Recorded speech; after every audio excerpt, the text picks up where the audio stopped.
Now King Solomon loved many foreign women along with the daughter of Pharaoh, Moabite, Ammonite, Edomite, Sidonian, and Hittite women, from the nations concerning which Yahweh had said to the sons of Israel, "You shall not go along with them, nor shall they go along with you, for they will surely turn your heart away after their gods."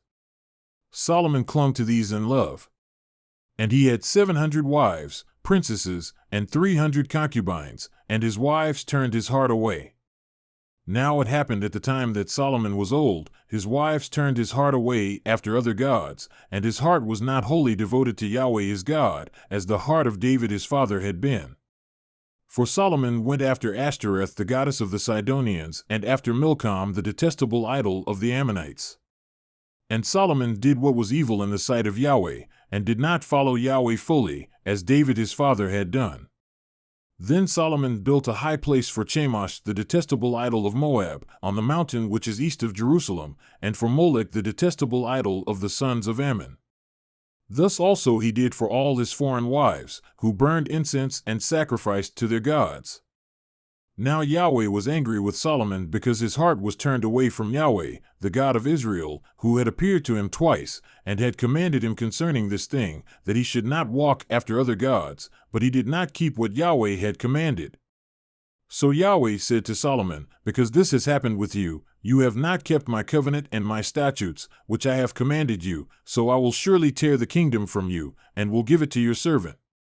Nevertheless, I will not do it in your days, for the sake of your father David, but I will tear it out of the hand of your son. However, I will not tear away all the kingdom, but I will give one tribe to your son for the sake of my servant David and for the sake of Jerusalem which I have chosen."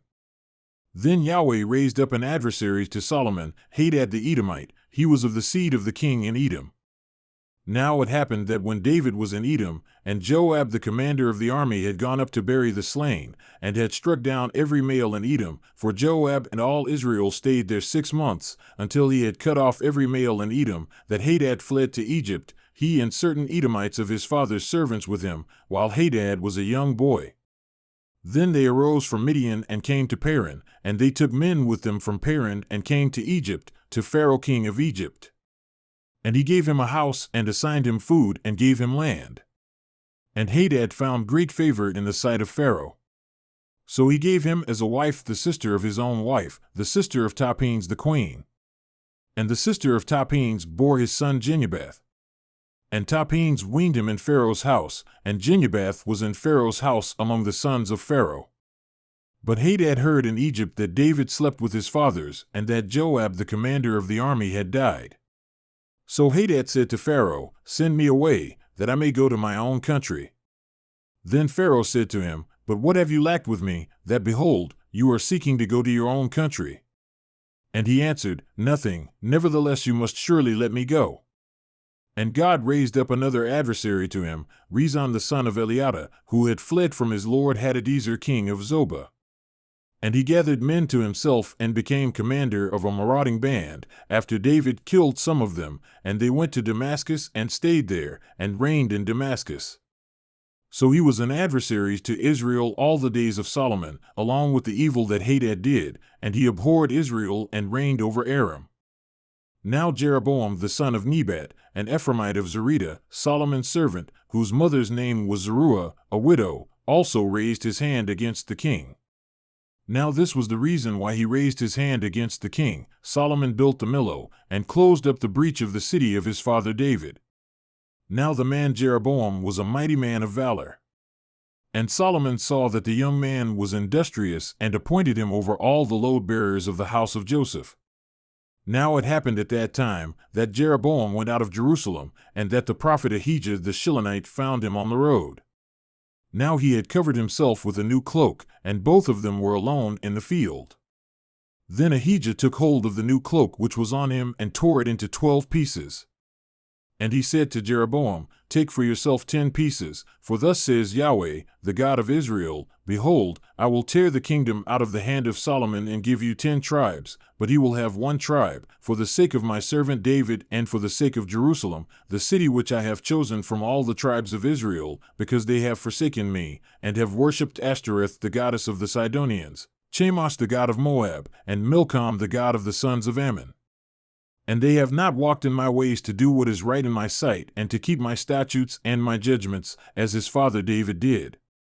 Nevertheless, I will not take the whole kingdom out of his hand, but I will make him ruler all the days of his life, for the sake of my servant David whom I chose, who kept my commandments and my statutes. But I will take the kingdom from his son's hand and give it to you, the 10 tribes.